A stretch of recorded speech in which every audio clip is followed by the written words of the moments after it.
बृहस्पति भगवान व्रत कथा। बृहस्पति भगवान की जय।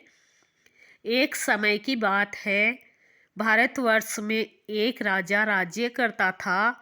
वह बड़ा प्रतापी और दानी था। नित्य प्रति मंदिर में दर्शन करने जाता। वह ब्राह्मण और गुरु की सेवा किया करता था। उसके दरवाजे से कोई भी निराश होकर नहीं लौटता। वह प्रत्येक गुरुवार को व्रत रखता एवं पूजन करता। हर एक दिन गरीबों की सहायता करता। परंतु यह सब बातें उसकी रानी को अच्छी नहीं लगती थी। वह न व्रत करती और न किसी को एक पैसा तक दान में देती थी तथा राजा को भी ऐसा करने के लिए मना किया करती थी। एक समय की बात है कि राजा तो शिकार खेलने वन को गए हुए थे। घर पर रानी और दासी थी।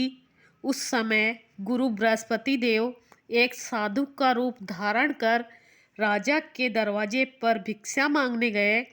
रानी से भिक्षा मांगी तो वह कहने लगी, हे साधु महाराज, मैं इस दान और पुण्य से तो तंग आ गई हूँ। मेरे से तो घर का कार्य ही समाप्त नहीं होता। इस कार्य के लिए तो मेरे पतिदेव ही बहुत है। अब आप इस प्रकार की कृपा करें कि यह सब धन नष्ट हो जाए तथा मैं आराम से रह सकूं। साधु बोले, हे देवी, तुम तो बड़ी विचित्र हो। संतान और धन से कोई दुखी नहीं होता, इसको सभी चाहते हैं। पापी भी पुत्र और धन की इच्छा करता है। अगर आपके पास धन अधिक है तो भूखे मनुष्यों को भोजन करवाओ, प्याऊ लगवाओ, ब्राह्मणों को दान दो, धर्मशाला, कुआं, तालाब, बावड़ी, बाग बगीचा आदि का निर्माण करवाओ तथा निर्धन मनुष्यों की कुंवारी कन्याओं का विवाह कराओ और अनेकों यज्ञादि धर्म करो। इस प्रकार के कर्मों से आपके कुल का और आपका नाम परलोक में सार्थक होगा एवं स्वर्ग की प्राप्ति होगी। मगर वह रानी इन बातों से खुश नहीं हुई। वह बोली, हे साधु महाराज, मुझे ऐसे धन की भी आवश्यकता नहीं है जिसको रखने उठाने में ही मेरा सारा समय बर्बाद हो जाए। साधु ने कहा, हे देवी, तुम्हारी ऐसी इच्छा है तो ऐसा ही होगा। मैं तुम्हें बताता हूँ, वैसा ही करना। बृहस्पतिवार के दिन घर को गोबर से लीपना, अपने केसों को धोना, केसों को धोते हुए स्नान करना, राजा से कहना कि वह हजामत करवाएं, भोजन में मांस मदिरा खाना, कपड़ा धोबी के यहाँ धुलने डालना। इस प्रकार 7 बृहस्पतिवार करने से तुम्हारा सब धन नष्ट हो जाएगा।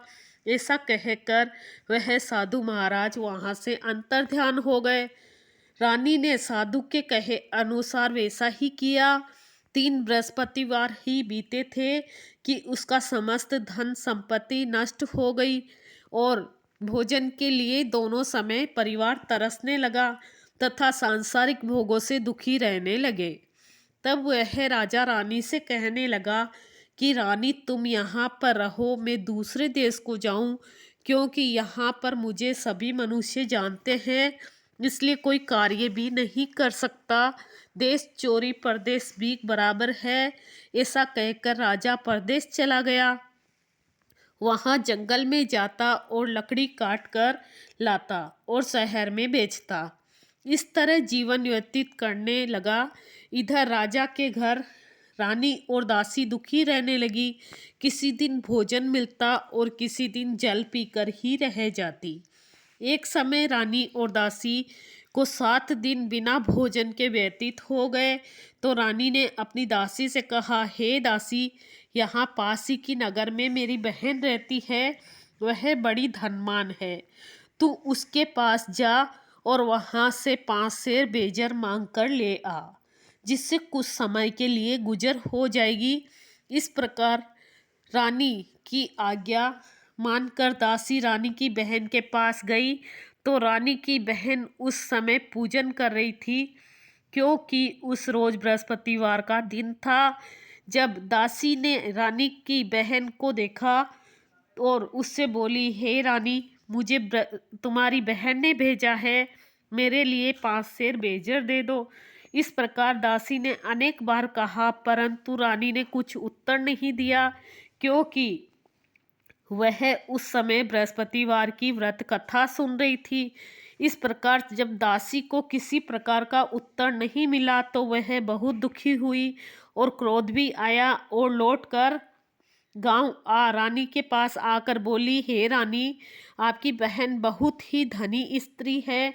वह छोटे लोगों से बात भी नहीं करती, क्योंकि मैंने उससे कहा तो उसने कोई जवाब नहीं दिया। मैं वापस चली आई। रानी बोली, हे दासी, इसमें उसका कोई दोष नहीं है। जब बुरे दिन आते हैं तब कोई सहारा नहीं देता। अच्छे बुरे का पता विपत्ति में ही लगता है। जो ईश्वर की इच्छा होगी वही होगा। यह सब हमारे भाग्य का दोष है।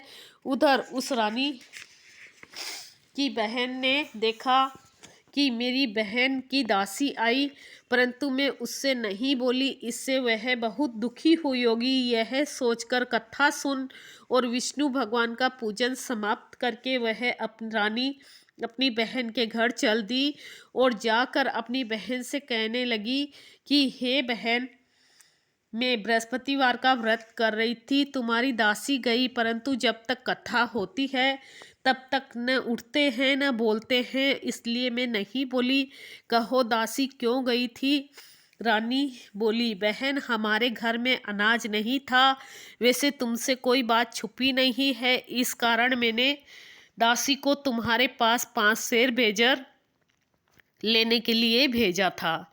रानी बोली, बहन देखो, बृहस्पति भगवान सबकी मनोकामना पूरी करते हैं। देखो, शायद तुम्हारे घर में अनाज रखा हो। इस प्रकार का वचन जब रानी ने सुना तो घर के अंदर गई और वहां उसे एक घड़ा बेजर का भरा मिल गया। तब तो वह रानी और बांदी को बहुत खुशी हुई और दासी कहने लगी, हे रानी देखो, वैसे हमको जब भोजन नहीं मिलता तो हम रोज ही व्रत करते हैं। अगर इनसे व्रत की विधि पूछ ली जाए तो उसे हम भी किया करेंगे। तब उस रानी ने अपनी बहन से पूछा कि हे बहन, बृहस्पतिवार के व्रत में चना की दाल मुनक्का से विष्णु भगवान का केले की जड़ में पूजन करें तथा दीपक जलावें, पीला भोजन करें तथा कहानी सुने। इस प्रकार करने से गुरु भगवान प्रसन्न होते हैं, अन्न पुत्र धन देते हैं, मनोकामना पूर्ण करते हैं। इस प्रकार रानी और दासी दोनों ने निश्चय किया कि बृहस्पति भगवान का पूजन जरूर करेंगे। 7 रोज बाद जब बृहस्पतिवार का दिन आया तो उन्होंने व्रत रखा। गुड़सौल में जाकर चना गुड़ बीन लाई तथा उसकी दाल से केले की जड़ का तथा विष्णु भगवान का पूजन किया। अब भोजन कहाँ से आए? बेचारी बड़ी दुखी हुई, परंतु उन्होंने व्रत किया था, इस कारण गुरु भगवान प्रसन्न थे। 2 थालों में सुंदर पीला भोजन लेकर आए और दासी को देकर बोले, हे दासी, यह तुम्हारे और रानी के लिए भोजन है, तुम दोनों करना। दासी भोजन पाकर बड़ी प्रसन्न हुई और रानी से बोली, चलो रानी जी, भोजन कर लो। रानी को इस विषय में कुछ पता नहीं था, इसलिए वह दासी से बोली, तुम ही भोजन करो, क्योंकि तू हमारी व्यर्थ में हंसी उड़ाती हो। दासी बोली, एक महात्मा भोजन दे गया है। रानी कहने लगी, वह भोजन तेरे लिए ही दे गया है, तू ही भोजन कर। दासी ने कहा, वह महात्मा हम दोनों को 2 थालों में भोजन दे गया है, इसलिए हम और तुम दोनों साथ साथ भोजन करेंगी। इस प्रकार रानी और बांदी दोनों ने गुरु भगवान को नमस्कार करके भोजन प्रारंभ किया तथा अब वह प्रत्येक बृहस्पतिवार को गुरु भगवान का व्रत और विष्णु भगवान का पूजन करने लगी। बृहस्पति भगवान की कृपा से रानी और दासी के पास धन हो गया। रानी फिर उसी प्रकार से आलस्य करने लगी। तब दासी बोली, देखो रानी जी, तुम पहले भी इसी प्रकार आलस्य करती थी, तुम्हें धन रखने में कष्ट होता था, इस कारण सभी धन नष्ट हो गया। अब गुरु भगवान की कृपा से धन मिला है तो फिर तुम्हें आलस्य होता है। बड़ी मुसीबतों के बाद हमने यह धन पाया है, इसलिए हमें दान पुण्य करना चाहिए तथा भूखे मनुष्यों को भोजन कराओ, प्याऊ लगवाओ, ब्राह्मणों को दान दो, कुआं, तालाब, बावड़ी, बाग, बगीचा आदि का निर्माण करवाओ, मंदिर, पाठशाला बनवाकर दान दो, कुंवारी कन्याओं का विवाह करवाओ, धन को शुभ कर्मों में, कार्यों में खर्च करो, जिससे तुम्हारे कुल का यश बढ़े तथा स्वर्ग की प्राप्ति हो और पितृ प्रसन्न होवे। तब रानी ने इस प्रकार के कर्म करने प्रारंभ किए तो काफी यश फैलने लगा। एक दिन रानी और दासी विचार करने लगी, न जाने राजा किस दशा में होंगे, उनकी कोई खबर नहीं है। गुरु भगवान से उन्होंने प्रार्थना की और भगवान ने रात्रि में राजा को स्वप्न में कहा, हे राजा उठ, तेरी रानी तुझको याद करती है, अपने देश को साथी चला जा। राजा प्रातःकाल उठ के विचार करने लगा, स्त्री जाति खाने और पहनने की ही संगीन होती है, पर भगवान की आज्ञा मानकर वह अपने नगर के लिए चलने को तैयार हो गया। इससे पूर्व जब राजा परदेश चला गया था तो परदेश में बहुत दुखी रहने लगा। प्रतिदिन जंगल में से लकड़ी बीन कर लाता और उसे शहर में बेचकर अपने दुखी जीवन को व्यतीत करने लगा। एक दिन राजा दुखी हो अपनी पुरानी बातों को याद करके रोने लगा। तब उस जंगल में बृहस्पति देव एक साधु का रूप धारण कर आए और राजा के पास आकर बोले, हे लकड़हारे, तुम इस सुनसान जंगल में किस चिंता में बैठे हो, मुझको बतलाओ। यह सुनकर राजा के नेत्रों में जल भर आया और साधु को वंदना कर बोला, हे प्रभो, आप सब कुछ जानने वाले हो। इतना कहकर साधु को अपनी संपूर्ण कहानी सुना दी। महात्मा दयालु होते हैं, वे राजा से बोले, हे राजा, तुम्हारी स्त्री ने बृहस्पति देव का अपराध किया था, जिस कारण तुम्हारी यह दशा हुई है। अब तुम किसी प्रकार की चिंता मत करो, भगवान तुम्हें पहले से अधिक धनवान करेगा। देखो, तुम्हारी स्त्री ने भी बृहस्पतिवार का व्रत करना प्रारंभ कर दिया है और तुम मेरा कहना मानकर बृहस्पतिवार को व्रत करके चने की दाल, गुड़, जल के लोटे में डालकर केला का पूजन करो, फिर कथा कहो और सुनो, भगवान तुम्हारी सब मनोकामनाओं को पूर्ण करेंगे। साधु को प्रसन्न देखकर राजा बोला, हे प्रभो, मुझे लकड़ी बेचकर इतना पैसा नहीं मिलता जिससे भोजन करने के उपरांत कुछ बचा सकूं। मैंने रात्रि में भी अपनी रानी को व्याकुल देखा है, मेरे पास कुछ भी नहीं जिससे उसकी खबर मंगा सकूं। और फिर मैं कौन सी कहानी कहूँ, यह मुझको कुछ भी मालूम नहीं है।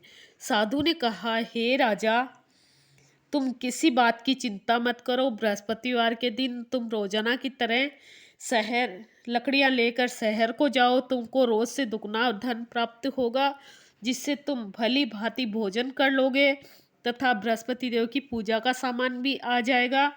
बृहस्पतिवार की कहानी निम्न प्रकार से है, ये सुनाऊंगी मैं कहानी बृहस्पतिवार की। बृहस्पति भगवान की जय, विष्णु भगवान की